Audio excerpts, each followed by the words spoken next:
Okay, that's right. So today we're just going to deploy the application. Essentially, we're just going to do database. We make the database on Mongo Atlas.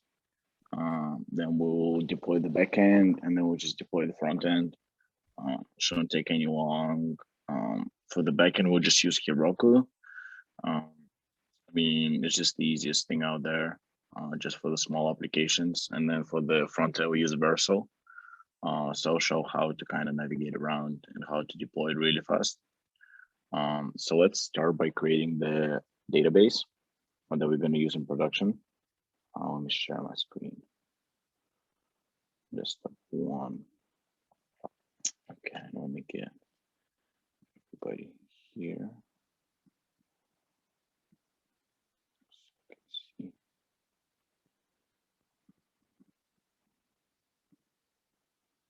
Okay, so the way I usually create the database, I go to Mongo Atlas. And Mongo Atlas is essentially just like a platform that manages a bunch of MongoDB clusters within the cloud. So they use like cloud providers like AWS and Google and Azure to host their databases, and they just manage it for you. And then based on that, they like make some money.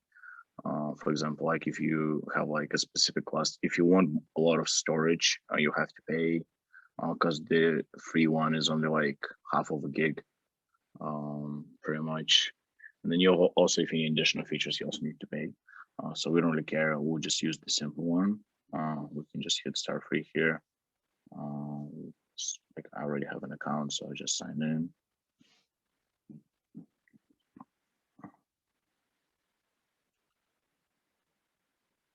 Yeah. So, and then let's make a new project.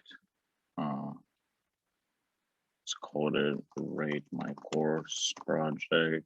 And then I'll just have myself in there, and then we'll create the cluster, which is essentially bunch of, it's probably, I mean, I'm not really sure for the free version how many servers they're using, but I assume they just use one server to host your database.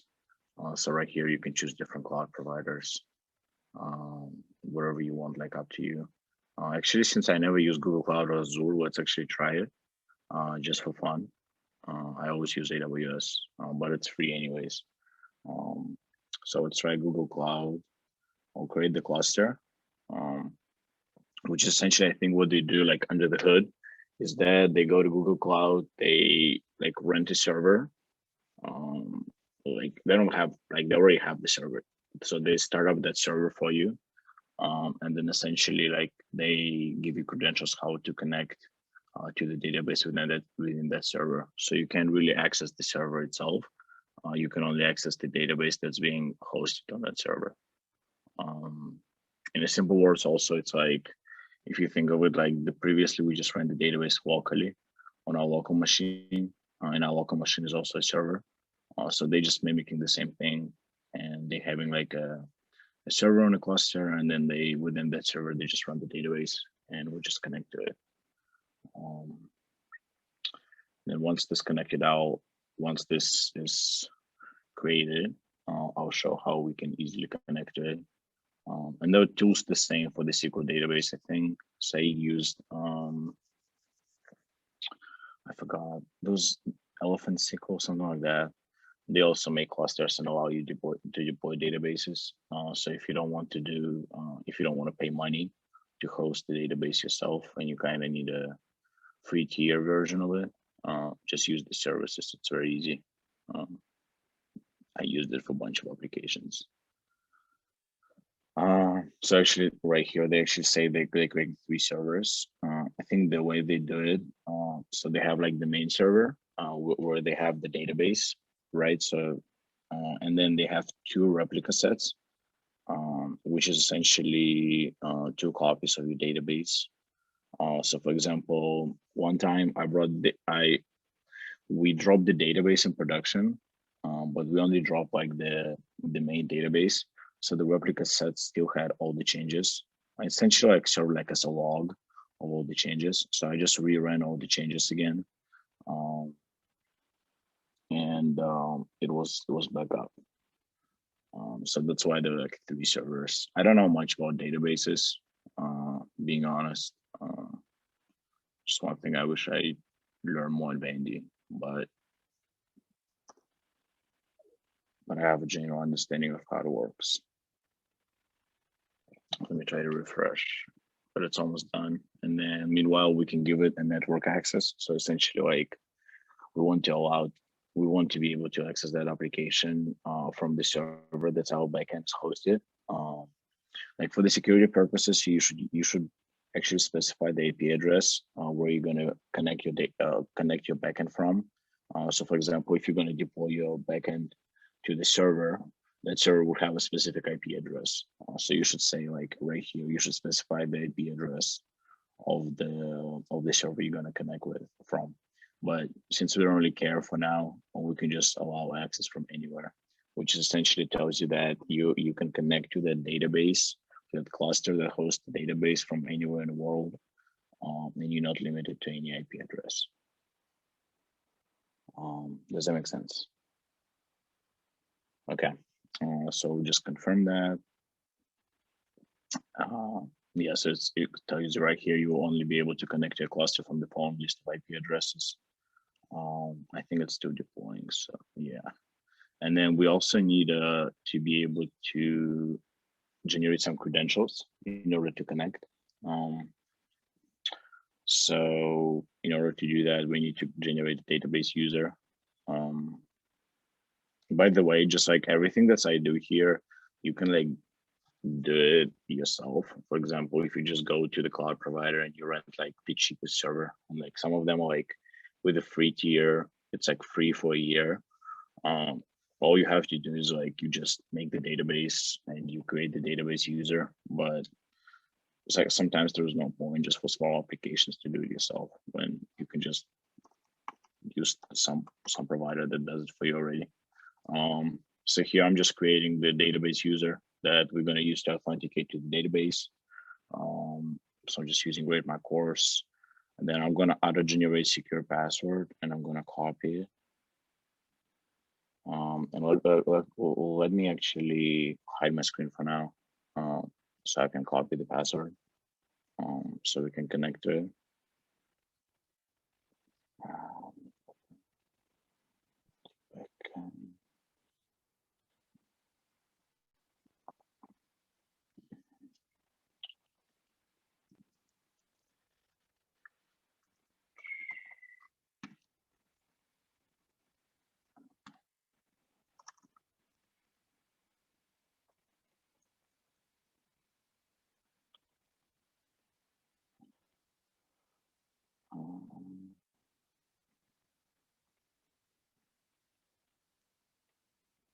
Okay.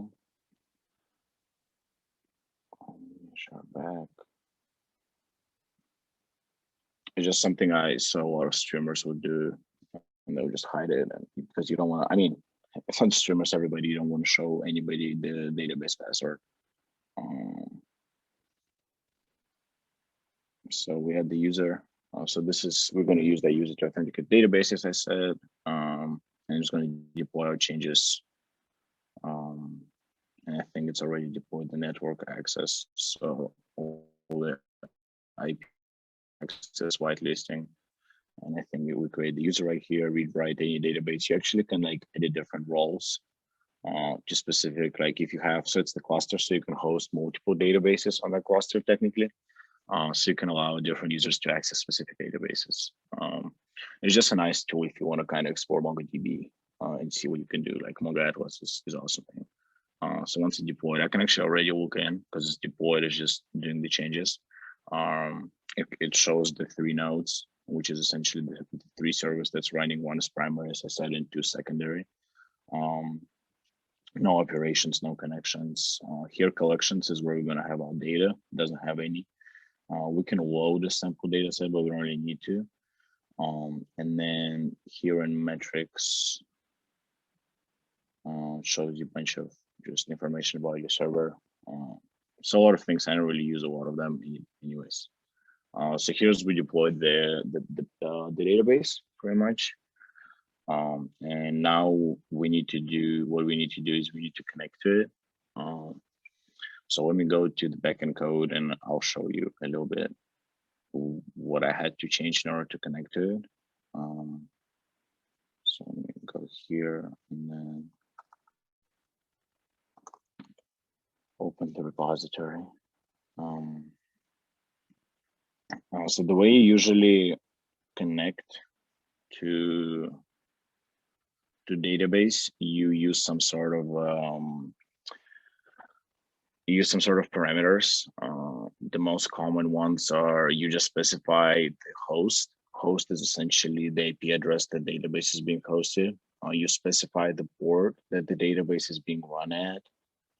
So for example, for MongoDB, there will be 27017. For like MySQL will be 3306. Then you specify the database user credentials, right, in order to authenticate. So the username and password. And then you just specify the database name. And that's how pretty much you connect to every database, no matter what you use, if you use SQL or NoSQL. Does that make sense? How usually connect to database? So what we kind of skip that step when we did locally. What happened locally is that since we use TypeORM, it already has like under the hood, it's already configures that that connection for you because it uses some settings by default. So for example, I think MongoDB is not a really great example, but for like for SQL, for example, like you would always like have the 3306 port, and I think the admin and like admin username and password is like always admin. So it just uses the same thing, or it just skips authentication because like MongoDB, I think it doesn't require authentication when you run locally, but you can configure it, of course, to require authentication. So it's under the hood, it actually configures how to connect to a database. But if you want to change it, so if, for example, if you're running it in a separate Docker container and we like created a completely separate configuration of the database, we would actually need to specify the string. And here exactly what we need to do here, because we in production essentially just running a separate database on some host. So what I had to do is that I had to specify the URL of the database, which is essentially TypeORM has like a built-in environment variables. And if you don't know what environment variables is essentially instead of you just hard coding the string into your code base, you can use environment variables. That's I would say some sort of secure way of passing in important configuration information. And using that environment variables, you can change the configuration, including the database connections. So TypeORM has some built-in environment variables, and one of them is TypeORM URL, which is essentially database URL. And here I specify the URL. And let me show you where I got this URL. So if I go back to Mongo Atlas and right here I click connect, and I say connect your application, it will actually tell me the database string, the database URL that I need to connect to. So it's very neat, like different languages too. If you want to use Python, it will tell you Python. You can have a full driver example, so have like a specific library. But since we use Node.js, and we don't really care about the library because all we care about is the string. Here we just copy and paste the string. So do it, copy and paste it. Right. Let me paste it right here. And I'll explain. I have a quick question about environment variable. Yes, go ahead. Yeah, so like the environment file, you never want to push it to GitHub, right? Yeah, essentially, yeah. Yeah, so I've kind of wondered like how does the like, because you got to put your password in there and all your information in the environment variable, but you're not pushing it up to GitHub. Yeah. So how does it actually connect that environment variable to the database? Yeah, you essentially like you're going to inject them. So think of it like you don't want the environment variable live in your code, but you still want to have environment variables. So what you want to do is that on that server specifically, you want to create the environment variables that it's going to read from. So in our case scenario, the server where we're going to deploy the backend, it will have some environment variables that it would read from. And those environment variables essentially going to specify the database connection, if that makes sense. Kinda. So you're injecting the environment variables. But you Yeah. So for example, if you so like for example, I mean, I don't know if I should do it on a video, but if you do like print environment, I think that's what I mean, that might be for Linux. Yeah, there was essentially like on your local machine, right? Like those environment variables that, I mean, they're a little bit different, but they're essentially environment variables. And those are the same for like all the applications. They're environment variables that you just inject pretty much during runtime. And they're being read by the application. okay, thanks. Yeah, so just to describe the string, MongoDB plus SRV is kind of the type. SRV comes, it's like a new type of the connection string that they use. I don't really know what's the difference too much. And then rate my course is your username of the user that we just created. The password is the password that you just input that will connect to. And then here is essentially the host. Just instead of giving you the IP address, it gives you like the URL for that host. Here's your database name. So we just rate my course. And here's just some params they pass in. They say retry rewrites to, and then I think W is right majority. So I'm never really sure what this one stands for. But I always just kind of copy and paste it and it worked, but I think it will work without it too. There's just some additional configuration that it passes as a query params. So once we have this string, we can actually connect to database. And the way we can do it, and the first thing I would just recommend, I mean, it's not I don't think I would recommend it. I think sometimes it's just easier to see what's actually happening is you trying to connect it from your local machine to that specific database. Because sometimes you deploy, and if you're not very experienced dev, you might not really sure what's exactly happening. When I developed my first application, I just connected locally, and then like later on, I just stopped connecting locally and just using the production environment right away. But it's good practice for the beginning. So essentially what we will try, we'll just input this URL into our type param URL parameter, and then we'll try to connect it locally. And then we'll try to insert the record into it, and we'll see if it got updated or not. So let me hide the screen for now so I can input the password. And after I do that, we'll try to connect.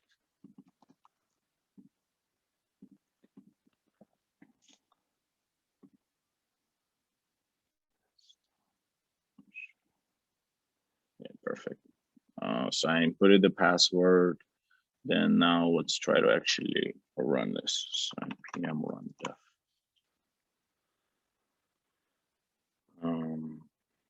Curious if it's gonna go smoothly or not. Yeah, so Express port has started. Let's actually go to the Mongo Atlas and see. I think it right away creates the database. No, it didn't yet.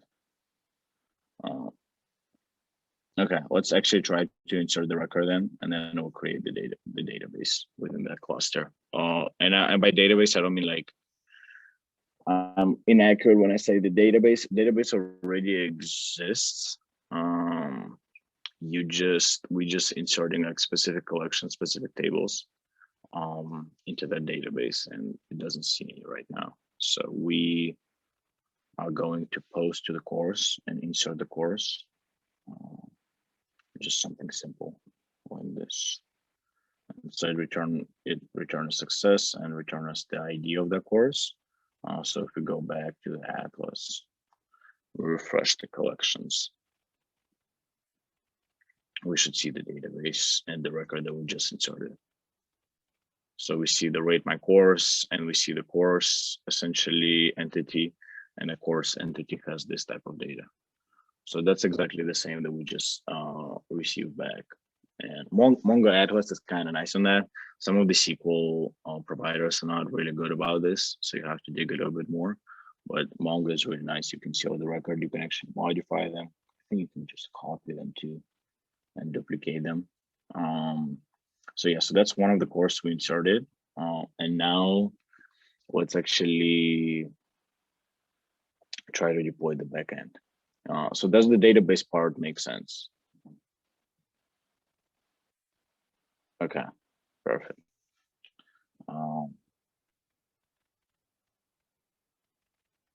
Then let's jump into the Hiroku deployment.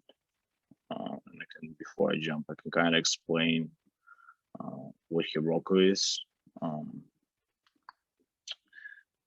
So essentially Hiroku,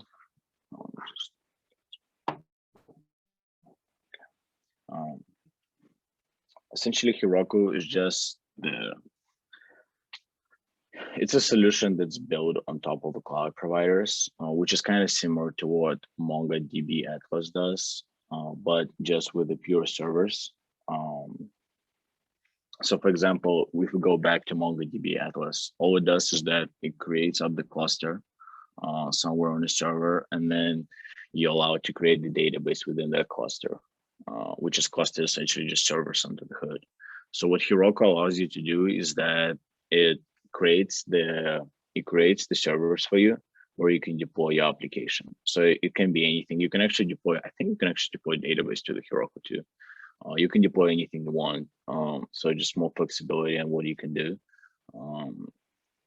And it's just very simple. I wouldn't recommend it to use it a lot for no, I wouldn't say like just for big production applications. It has some limitations. One of them is since it's like free and they've been cutting a lot on like free resources, you can only, once you deploy your application, and if it's not being used for 15 minutes, they actually shut down your server and it only goes back up once it's getting pinged again. So if someone tries to query for data, it goes back up. So essentially like your user has to wait for like some time in order for the server to wake up. So I definitely don't recommend using Hiroku a lot. It was just simple within the scope of this project to deploy, and doesn't require a lot of effort. So let me just show how we would deploy. Does it make sense what Hiroku is? Okay, perfect. Essentially,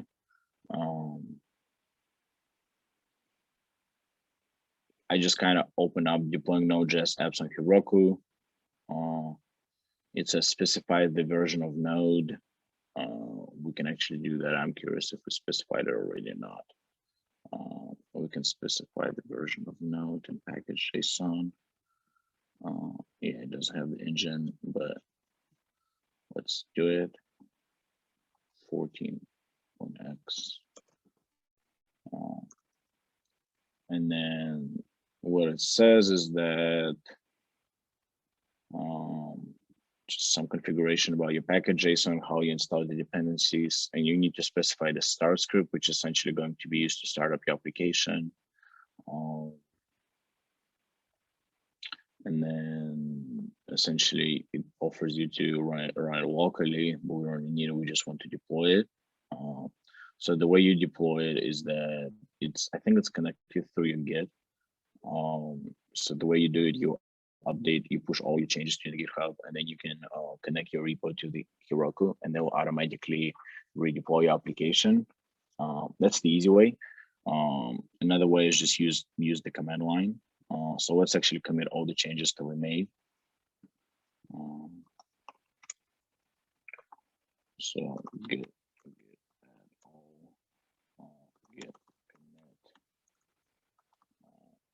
We call it like ready for deployment.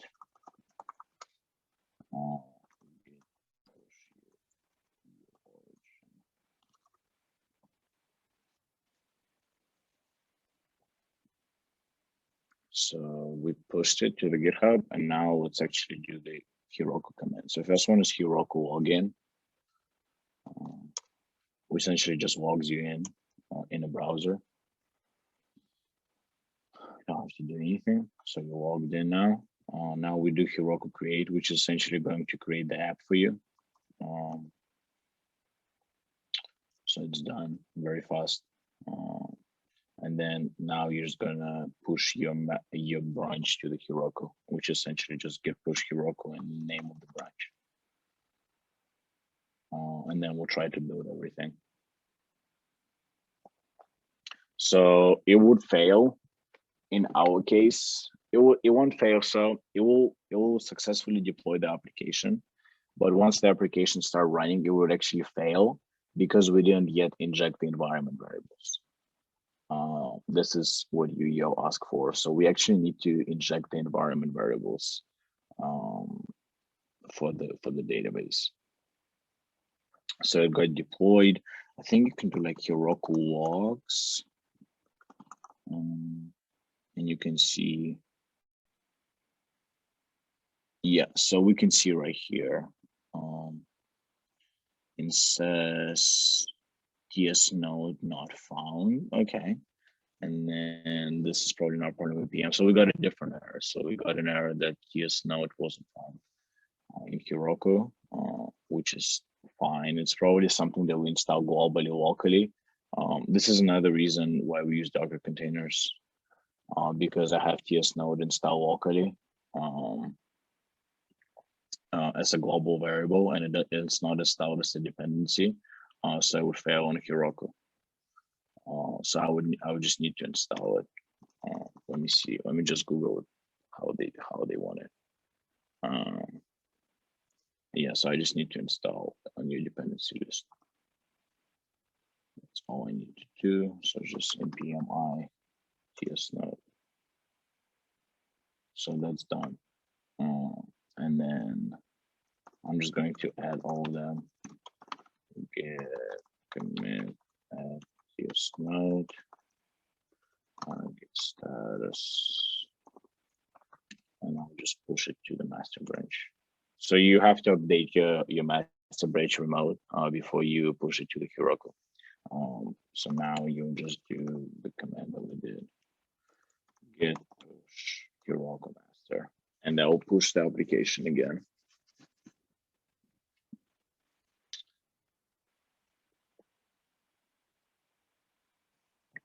So under the hood, I think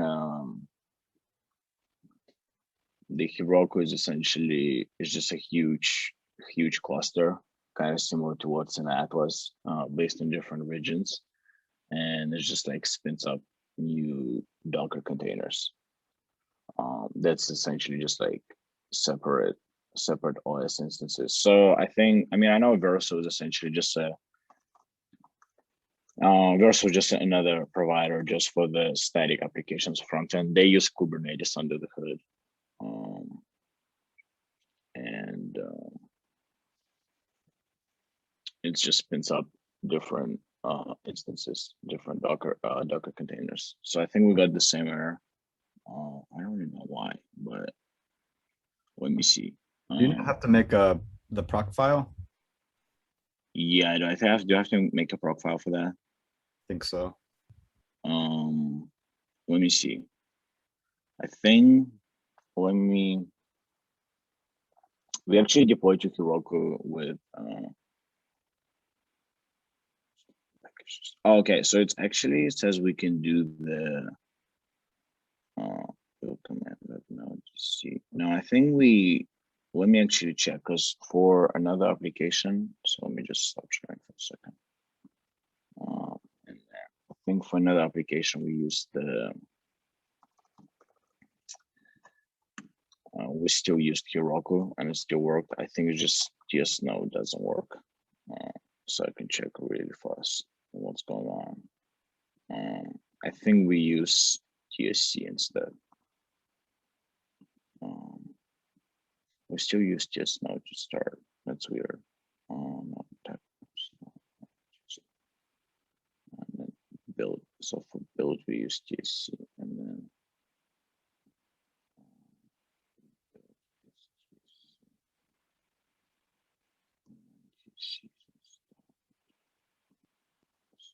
just share back up so you can see. I don't think there's any point in hiding anything. So right here, I'm looking at the different repo we used, build TSC. So it's just like perks of TypeScript. So let's actually have a build script, which is going to use TSC, which is going to compile all the application first. And let's try to run build npm run. It'll just compiles the entire TypeScript application for us. Okay, so something didn't work. Define expected. Import type preference. All right, node modules. Yeah, I think we have to exclude the node modules from the TS config. So I can probably also copy from another repository. I would say we did this already. So just exclude the node modules for the compiler options.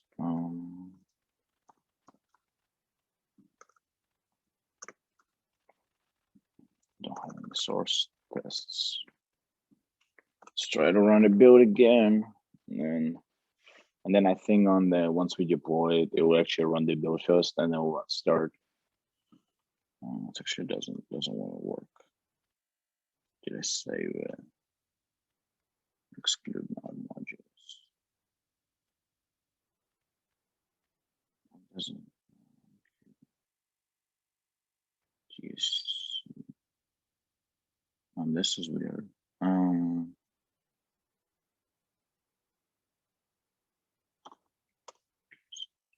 Let's see. It's probably just pick up TC doesn't.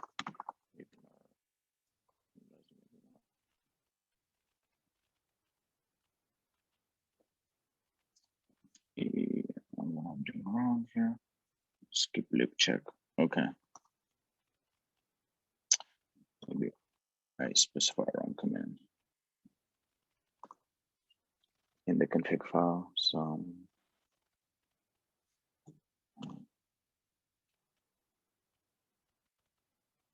still doesn't work.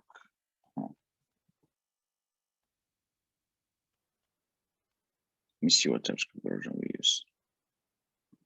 TypeScript version 3.3.3. Let's actually upgrade TypeScript. Let's see if that could be an issue.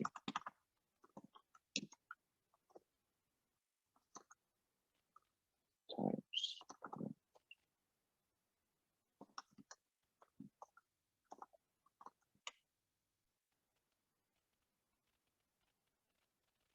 Yeah, I don't think I've ever used the proc file to deploy. We just use whatever was just build and start and work just fine. Yeah, so I think that work once we update the TypeScript version. So git status, git add all, git commit. Great. So just some troubleshooting on the way. And then let's actually try to push it to Hiroku again and see if it works. Git push Hiroku master. Now right here, we can see the logs right away once it's deployed. It actually has to be within the directory. So I can actually split screen this directory. See what it does. So you see, so it automatically runs the build, and then caching is not the dependency, I think. So successful build, and then it should call start.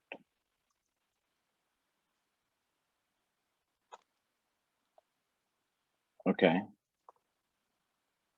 So it says build succeeded. Let's actually check let's actually try to access that backend API that we just deployed on the Hiroku apps. So if I go to my Hiroku apps, Hiroku application platform. Yeah, so peaceful peaceful stream. Let me see how can I access it. That's essentially the URL that was given to us maybe in the game. Before that, once we actually just installed Hiroku, created the app, and it's right here. All right, so I can go here, application error, application all, and it couldn't be. Okay, let's actually try to API version 1. Courses will say, it says an application error. So let's see what's the application error, which I think is related to the environment variables that we didn't specify yet. So code app crashed. Spawn. Oh, it's still TS node not found. Okay, I guess I didn't really fix it because it would have shown there. So let's actually try the profile yield that you're suggesting. Let me see what people are suggesting.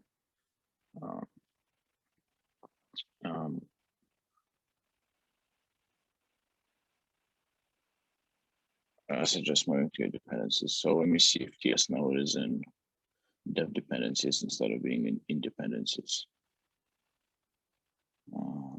TS node. I actually don't see it installed. Oh, it says it is in dependencies, still doesn't work.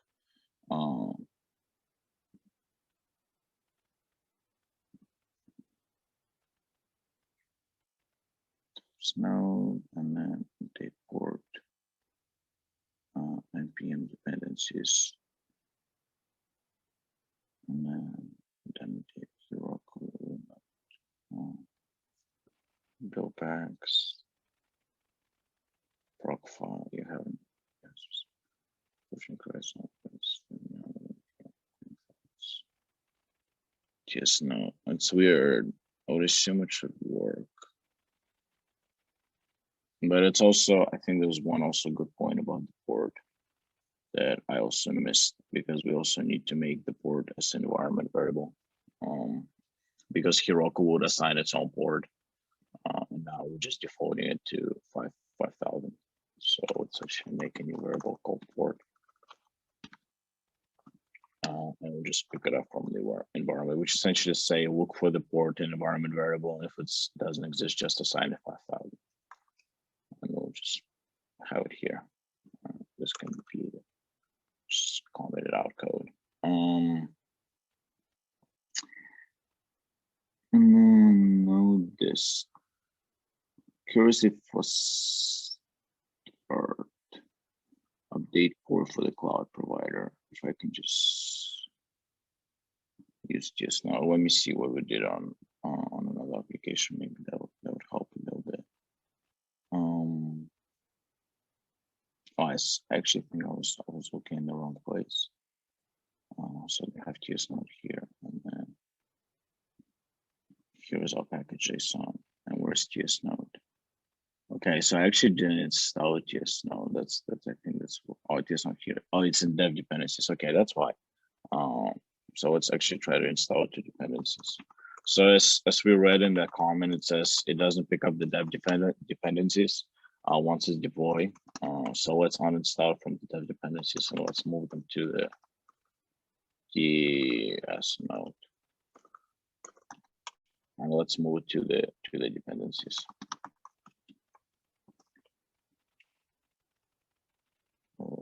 Let's go and see. Yes, it is in dependencies now. So git add all, git commit, move TS node to dependencies. So git status, and then git push origin. And then let's deploy again, which is just git push Hiroku master. Yo, I guess maybe you even know the Hiroku better than I do. But sometimes it's just a bunch of troubleshooting and debugging, I guess. Nothing really bad about it.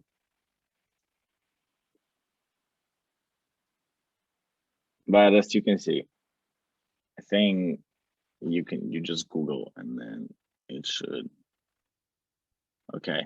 Oh, I think I know what failed.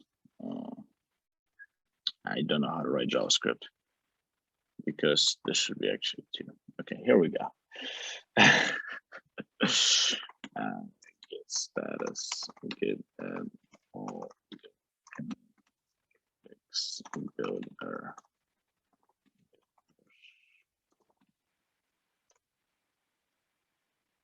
And the funniest thing is when the first time I deployed, I had to make the EC2 instance on the AWS, then like clone the repo to that EC2 instance, then run the application. And then what I was taught is that in order to run like on HTTPS, you have to like do your own certificates. So you have to like install like Let's Encrypt. So I'm okay, like that's not hard. And then you have to read those certificates and you have to like insert into your app. And it was so confusing. I think I spent like days figuring out how to deploy. And then later on I learned about Nginx that like does it for you. You essentially just run like on port 5000 and it reroutes everything to port 80 for you and then assigns certificates. So it runs HTTPS on 443. And man, I was just so revealed when I was doing it. I was so triggered. I'm like, who teaches this? But you know, great experience of Vanderbilt. What's happening again? Unable to compile TypeScript. Can't find. Doing needs to declare. Duh. Okay. I think let's just run locally first. Why deploy again and it's broken?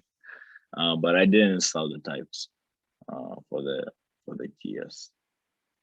Okay. I just hope that. Okay. Types node. Let me see in the other application where do we install the types node because I'm curious if it's going to complain again. If we install it in dev, okay, it's good in dev dependencies. Any errors except those? No, it says cannot. Okay, get status. Get. Difference in dev dependencies and dependencies. That's actually a great question. Which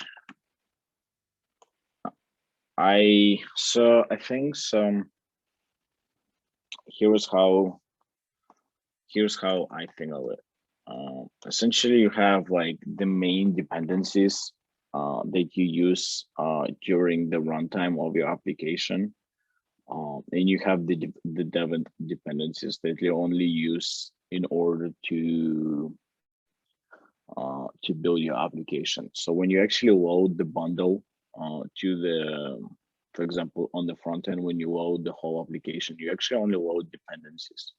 And dev dependencies are only used to build your application. So like on the front end, when you like build up the whole bundle, it would use dev dependencies, but then it won't actually include the dev dependencies in the bundle itself.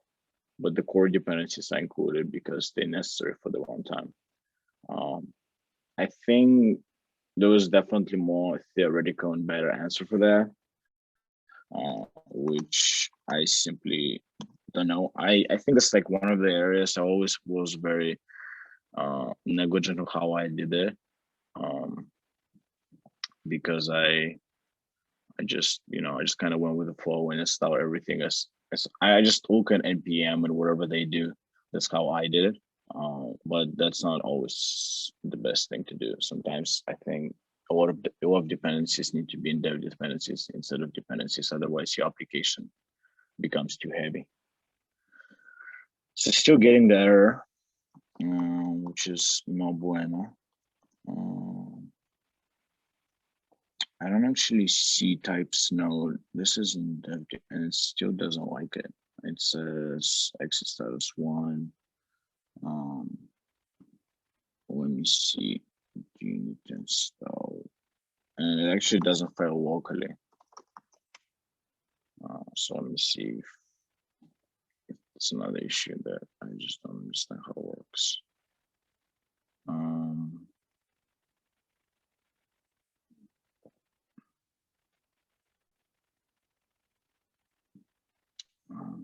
Cannot find. You need to install type definitions for Node.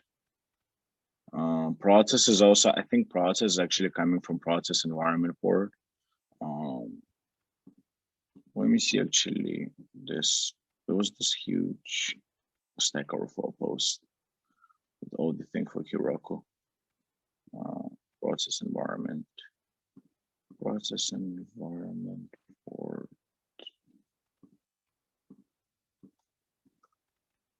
And then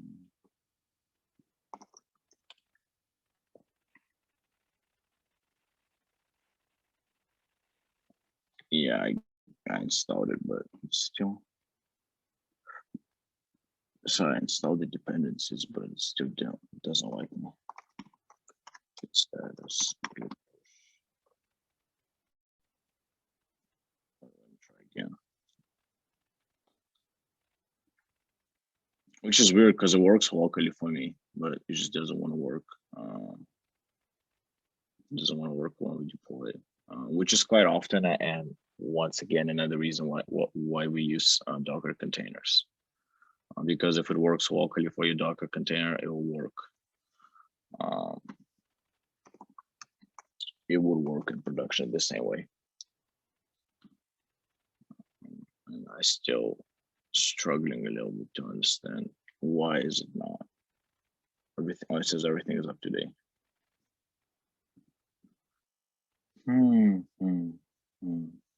Let me see if we use process environment here. We did. Actually, here's what we did. Process environment. So let's actually see if that's going to change anything. But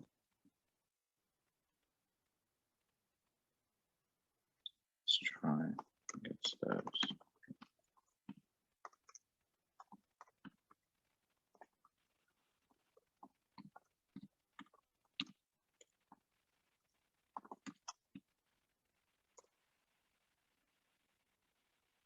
Yeah, I think this debugging is taking a bit longer than I anticipated, but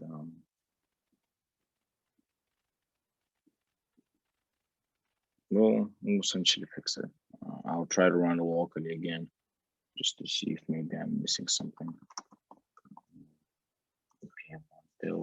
But once again, I think the issue with locally is that we just install TS Node globally, and it doesn't really care about our global dependencies once we do it on Hiroku.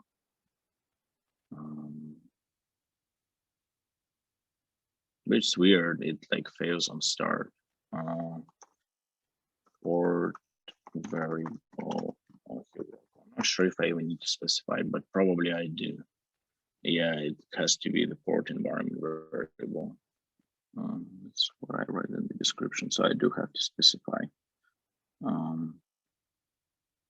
The port is to assign as the port environment variable. Logs.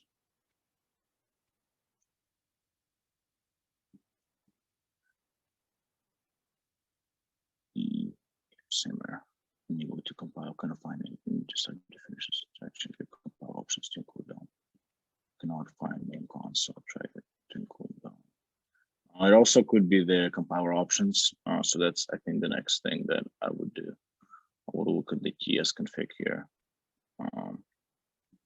and see if we're missing something here for the compiler options that we can kind of, let me just drag this to the screen so that we can kind of copy and paste.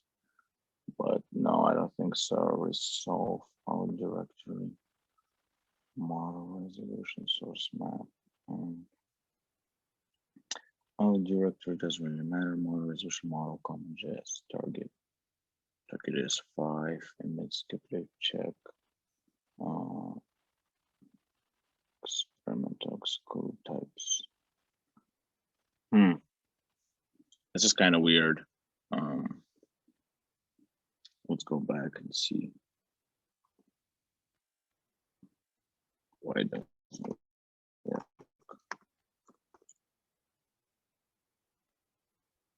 No projects with lib cannot find what could be the reason. It says, yeah, it says everywhere I just need to install this, and then actually doesn't work. It says I can install the DOM here. I can try that. I don't even know if I need S6.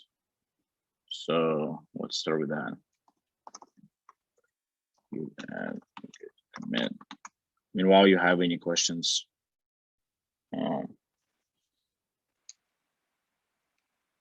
About anything, or at least what I'm trying to do. I guess I'm not quite certain why is it failing yet.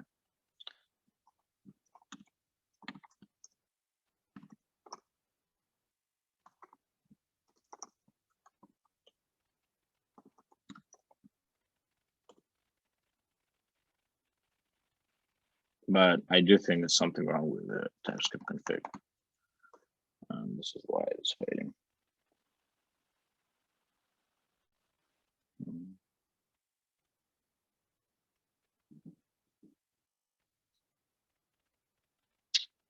But yeah, it's kind of weird.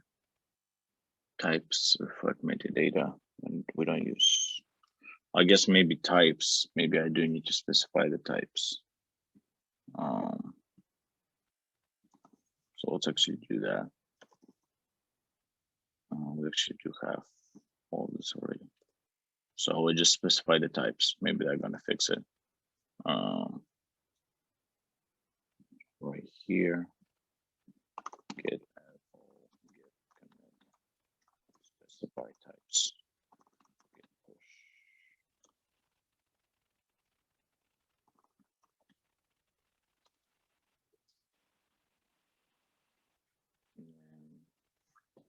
Wait, doesn't it say that the build succeeded now for Hiroku? Yeah, I mean, I think the thing is what happens is that it actually succeeds on a build, but then it actually fails when it starts. Yeah, you see right here, it like fails on the start.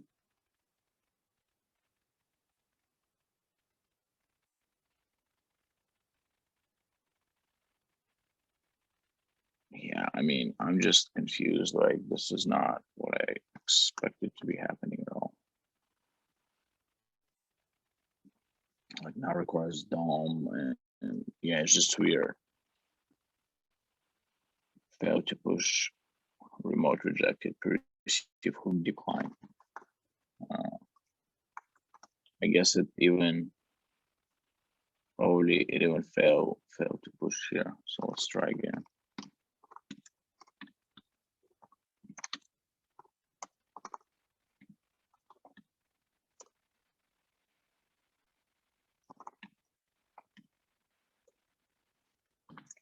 Yeah, man. At this point, I honestly should just deploy an AWS. I probably would have had less trouble than this. This is just taking forever. Is it Which okay I did E5.6 and if you put like two versions of the library? Is it okay? Yeah, I think so. Okay. Yeah, it doesn't build anymore. Cannot change the car option. So yeah, so it doesn't even build anymore. But sorry, the build is failing in PM1. You see, that's why I don't use Hiroku, because I get all this stuff that I don't want to be getting. And okay, so now it's actually failing even locally. Oh, cannot find DU subtype definitions. Try npm my safe type notes. And then it says, and add nodes to the type field in your node like this. Add node. Okay, let's try again. Okay. Git add all git commit.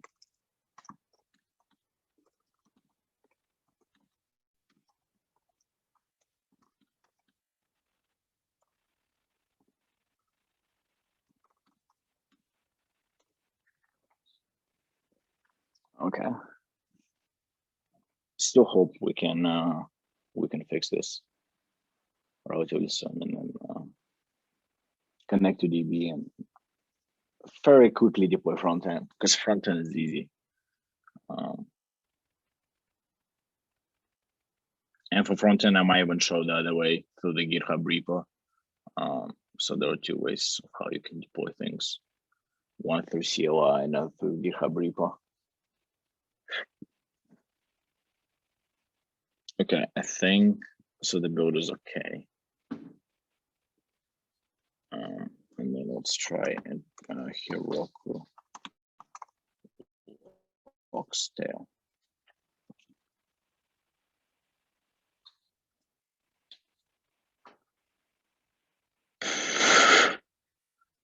I think it's the same error. It is exactly the same thing, which is weird. 811. Yeah, it's the latest log.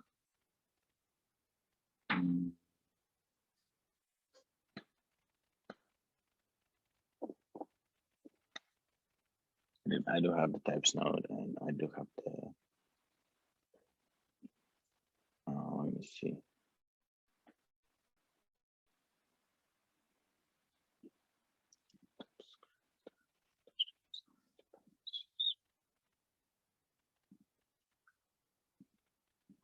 Horton, just node.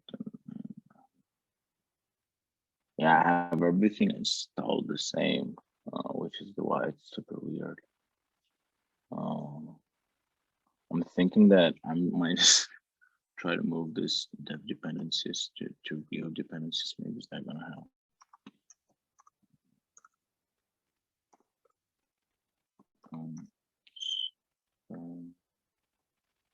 Types node.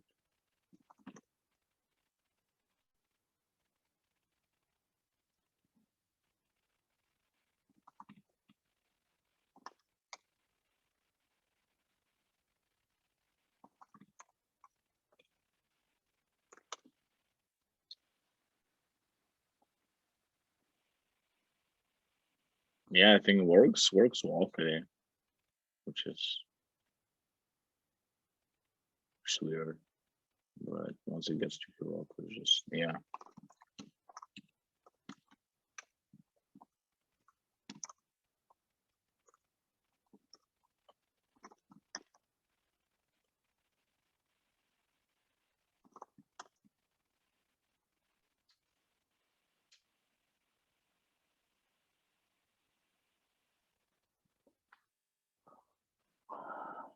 Yeah, yo, this is a fail of me trying to deploy.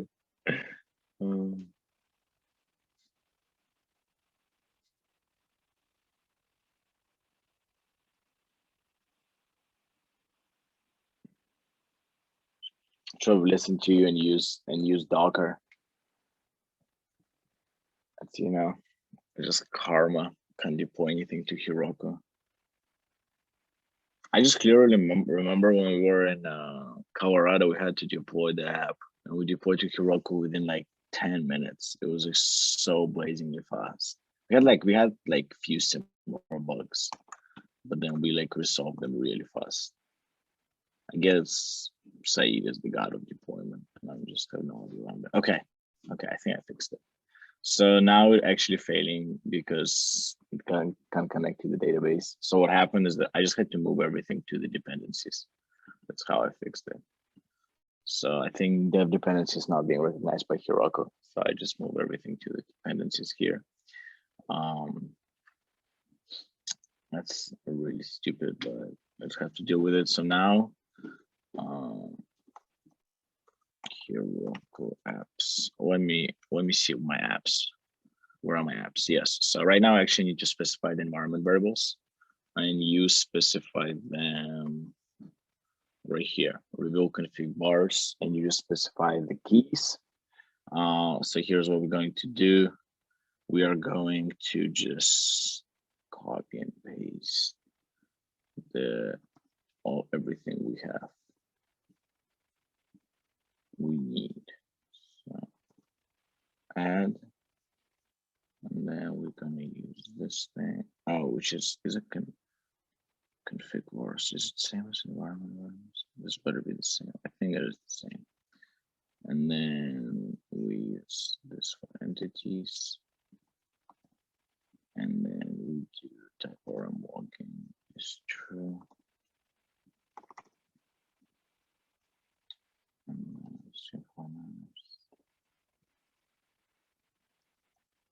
Also true.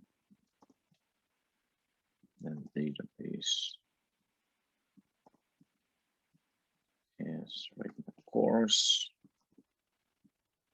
And then type RM connection is MongoDB. Okay, and let me just hide my screen and inject the latest one, which is the DB URL. And then after that, hopefully it connects.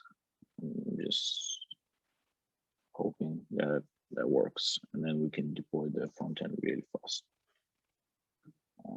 So hide config vars and then share screen. Desktop one.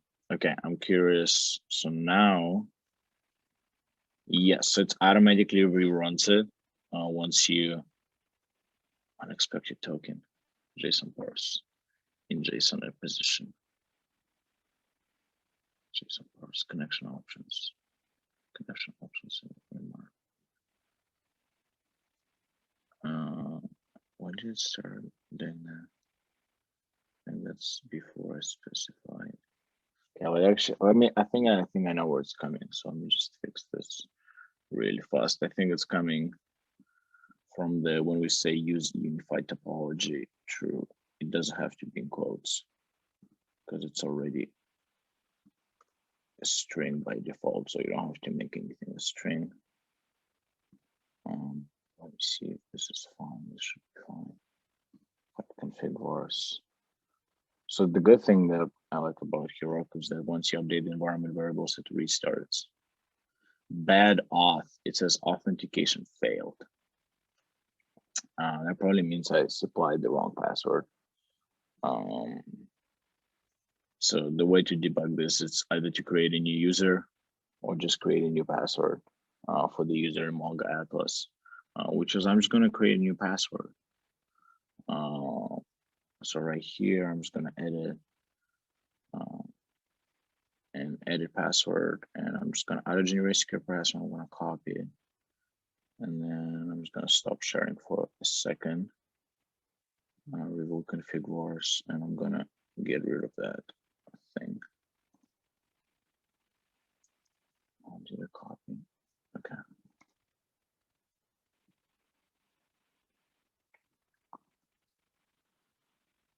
Just type RM URL, save changes, hide config vars.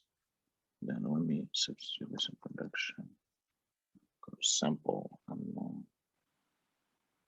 share screen again and see what's going on. Okay, so it says still bad auth, authentication failed. Which I had the same error, but we were able to connect locally, so it doesn't make sense why it wouldn't allow us to connect. So this is a new password. This is the old one, it still works. Read my course, let me see if. Oh, I think the reason is because edit password, how to generate. Yeah, because I didn't update the user. So I generate the new password, but I didn't update the user. I just have to, once again, just stop just for a second.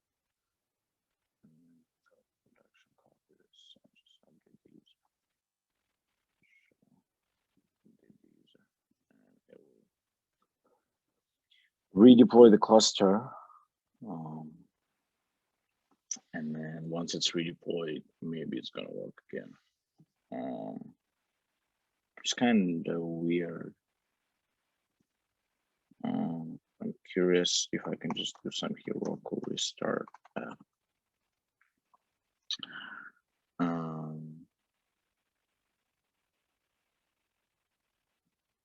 I do Hiroku restart? Restart. Okay. Maybe that's gonna help. So it's restarting. Branches mode. Okay, so same thing, says bad auth. I'm not sure if it has been deployed. Yeah, it's still deploying. So once every time you update something in configuration of database, you have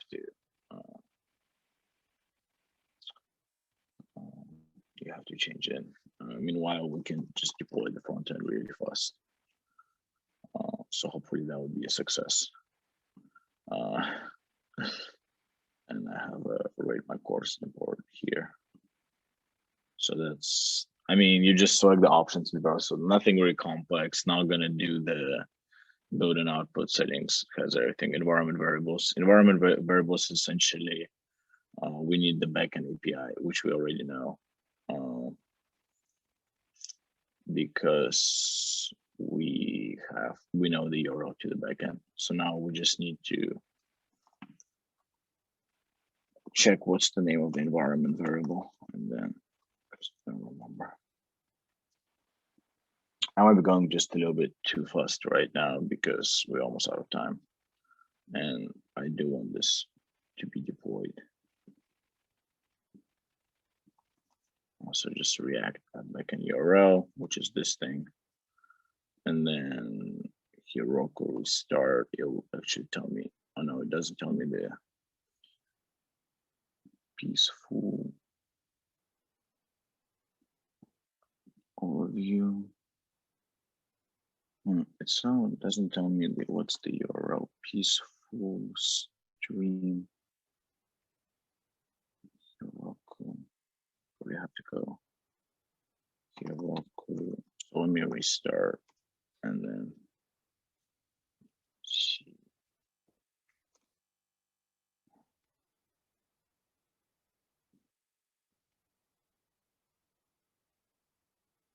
Curious if it failed in another thing again with authentication error, which shouldn't really happen because I did copy and paste the password. And it means that it reaches the database if it says fail authentication, but it just doesn't want to run. Bad auth authentication failed.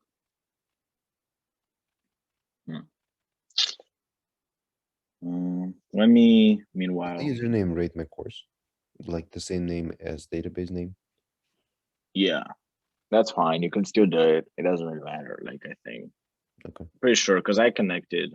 We connected locally. So if we, for example, I guess I showed the key anyways. Let's try to connect to it locally. Backend PM run start. Because we were able to insert the course in it, so we were able to connect. And the thing is, like, yeah, it connects here. And if we're not able to see the environment variables, it would have told us, like, it wouldn't even be able to ping the database, but it's able to ping the database, and then it says authentication failed. So let's go to settings back, and then here we go, config bars, and check. Yeah, I have everything configured here. It's the true, login true, rate my course, connection, unified topology true.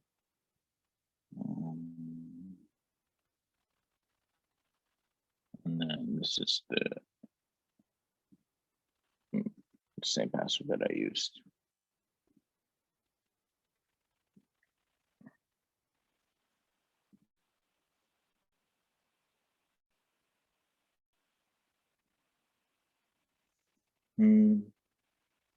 Of course, add admin. And then we allow it to access from anywhere. So if it works locally, it should be working in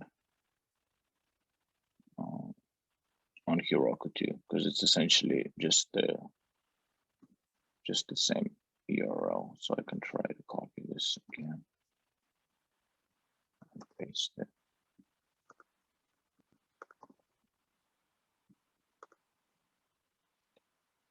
Try save changes.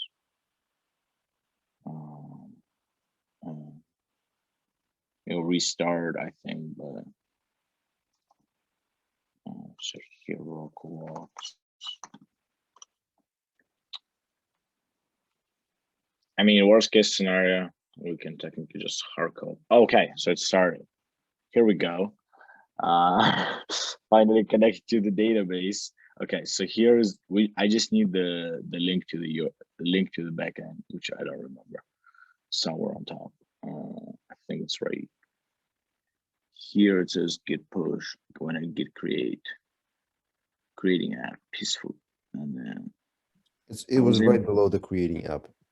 it was right before the create. Oh, right here. Below, yeah. Thanks. Here we go. So past environment variable, add, and then deploy. Okay. So let's see. How fast does this take? If this fails, I'll be very upset. I mean, Verso, I mean, usually the front end, I had good experience with deploying it fast. The back end, I could see why I would be failing.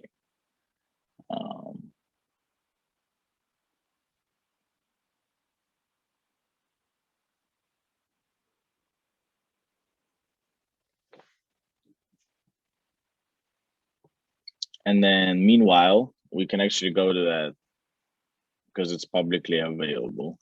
I don't know why. Okay, cannot get.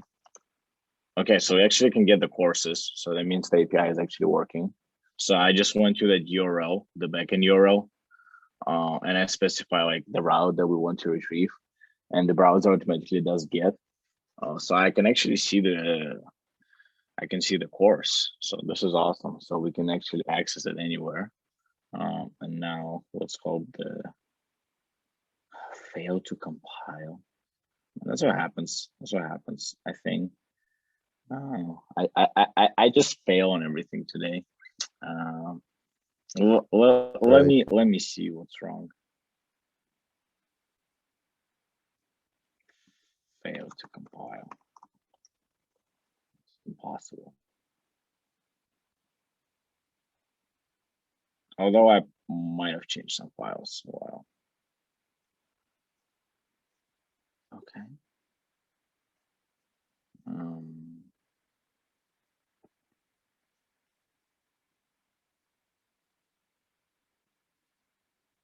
I guess I'll run locally first. It worked locally. How is this possible? Okay, so here we go. We're just gonna make Verso from here.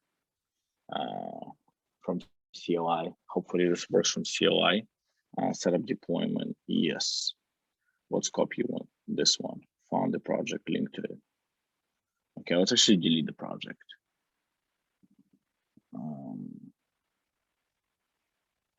Back. Verso. Rate my course. No production form. Okay, that's fine. Let's do it. And then linking. And then let's upload. Let's see what's up.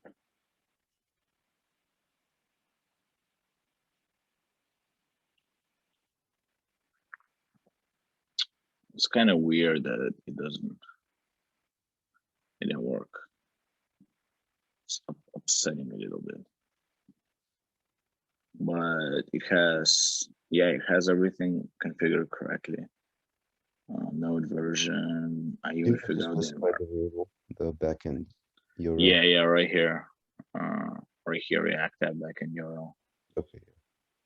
So it technically should work, but it failed to build. But I built locally.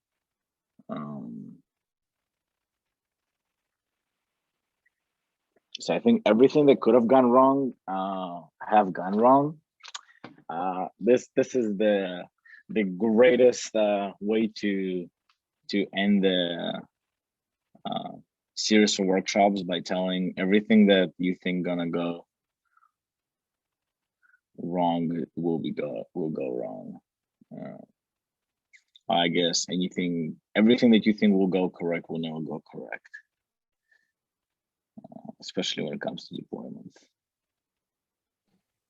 We fixed the backend problem though. Like you fixed Yeah, it was a great achievement. that was great achievement. I think that took like majority of the Yeah, that's true. session.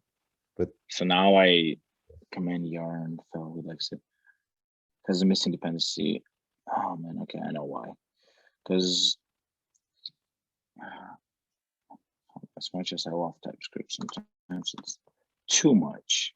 So it says course it has a missing dependency. So TypeScript wants you to include all the dependencies, all the functions, and all the state variables that you use in your use hook, use effect, and that's why it's failing right here.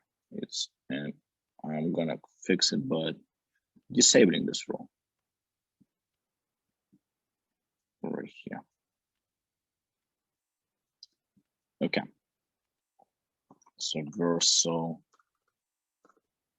get status get and fix use effect error get push u origin, and then let's do Verso. So hopefully this works, but I have lost hope by the end of this session.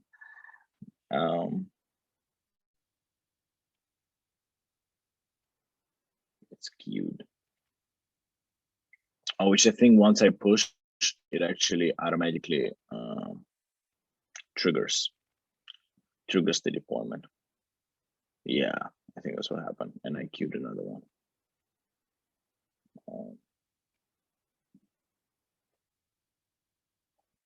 So we can actually inspect the logs while it's being processed.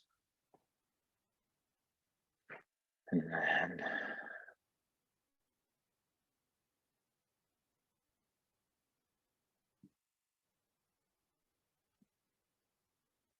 so I didn't actually have to run the thing. Curious if I can cancel the second deployment that I said. Maybe we can set up the production environment too. Production. I think it actually deployed. Look, I think it worked.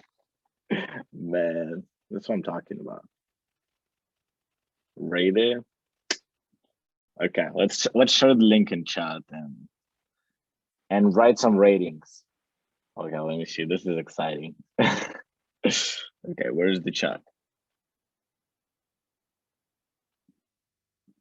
Chat. Okay. So I have this random class. I didn't even specify anything. Let's rate it. See if it actually works. 3520. I don't know if that class even exists. Wait. Submit. Okay, so mine worked. Okay, you guys submit some ratings. I'll upvote. It refreshes the page though, which is weird. Oh, look, it worked. It worked. Thank you for giving me one, yo.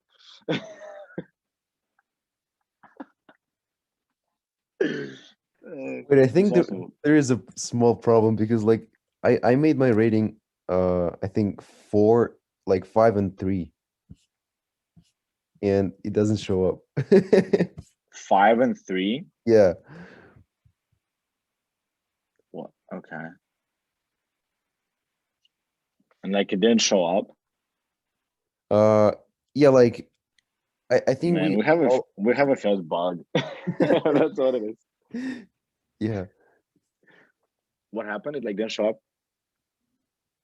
Yeah, I think it didn't show up. Like I put a rating of 5 and a difficulty of 3. And I think it's saved in some other way. Okay, so rating of 5 and difficulty of 3, and then arena. Oh man, it's save actually as 3. Maybe when we are trying to retrieve the difficulty, we're using the same name to retrieve that data, and like Oh, I see. that. Exactly. Yes, yes. That's actually, I mean, the way we would debug it is that we can actually, so if we look at the network and the courses, we can actually see if we're inserting it correctly. Rating for difficulty 3. So that's actually what we received from the backend. So I think we might be inserting it incorrectly. So where's the model, rating model? And then we, yes, so right here, that's where the bug is. Because we actually, instead of sending the course difficulty, instead of sending rating, we're sending difficulty. So let's do a quick fix. So essentially, commit fix rating submission, git push. So we even set up kind of to some extent CI/CD, right? Because once we integrated the repo with Vercel, it actually automatically pushes the update to the server, right? So we can fix rating submission. And then I'm curious if I can just deploy this to prod right away. Because essentially, Vercel also it has like some sort of like staging environment, like environment that you can try it on before it actually gets deployed to the production. So it doesn't always deploy to production. Although this one I think seems to be deploying to production too. But IQ just another one, just in case it doesn't deploy. But just deploys in 1 minute, which is blazingly fast.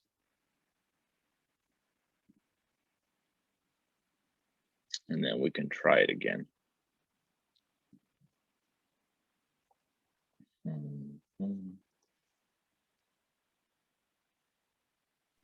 Should have used CQRS to rerun. Man, exactly. If we were use of CQRS,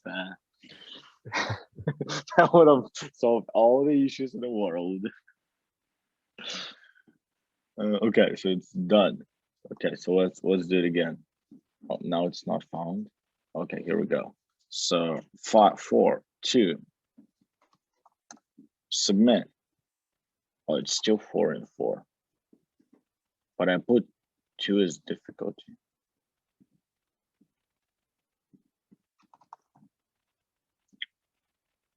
And now it submits difficulty the same as rating. No, that's actually rating and difficulties too. Huh? The problem is now on front end, I guess, like in the displaying this. Yeah, because we probably, okay, let me see. Yeah, so we saved it correctly. And then if we go back to the course, I'm curious how, so courses, and then we say, so rating. So where we would display this rating? So it's something like this. Rating is rating. Oh yes, so right here, right. Difficulty. Okay. So another quick fix. Git status. Git add. Git add.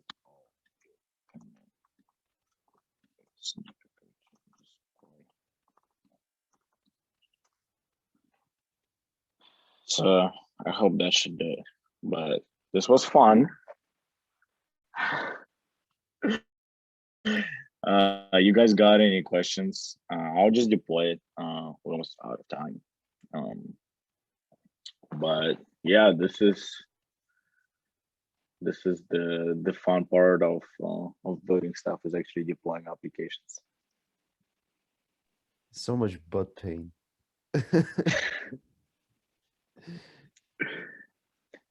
I mean, yeah. So many things can go wrong. But I think the thing with like deployments is that once you do it once, and then like if you set up like automatic deployments, like either with script or like if you use CI/CD, honestly like deploys every time. I think that's what we like at work right now. Like before, I think we used to deploy manually. It was such a pain. And then we configure like CI/CD. And then everything was just like so much easier. And like it works every time. Like yo, one Y. I don't think we ever had any like deployment bugs. So it always works great. So I think like only happens on the first time. That's why it's so hard to live code. I think like the hardest part of this workshop was actually live coding in while also talking and developing this. Oh look, so it shows correctly now. Nice. Nice, we fixed it. Um, That's ready. yeah, so that's it. Let me stop sharing and pause the